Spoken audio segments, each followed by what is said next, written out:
Thank you, Honorable Speaker. The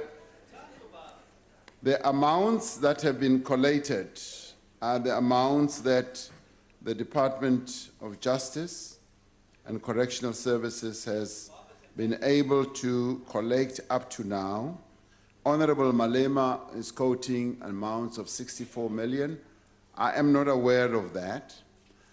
We have been using the agreement, Honorable Speaker and Honorable Malema, the agreement that was struck between former President Jacob Zuma and the government as this instrument that has enabled the government to help pay the money on the understanding, as the agreement clearly states, that the money will be paid back if he is found to have been personally responsible for these acts.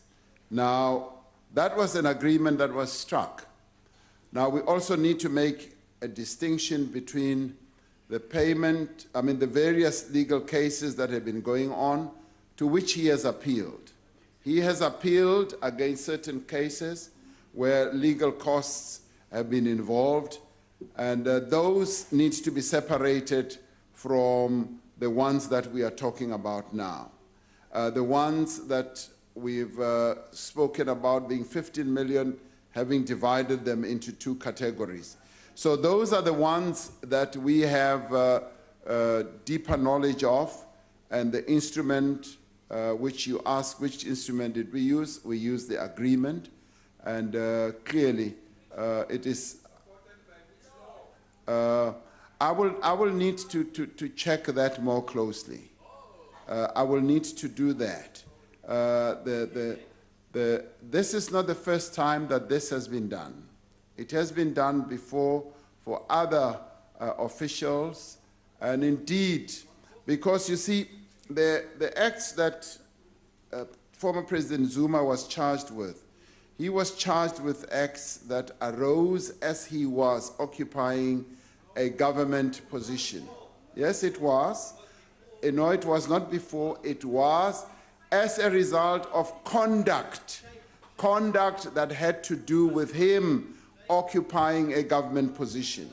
And in that regard, yes, there is a practice that those who are charged for activities, be they criminal or otherwise, and this agreement covers that.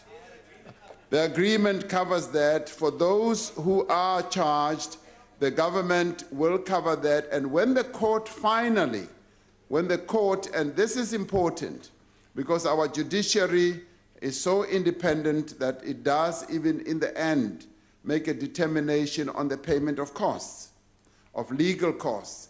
So once these matters are finalized, the court will be able to make a determination. And in this regard, they will even have line of sight of this agreement that has been reached.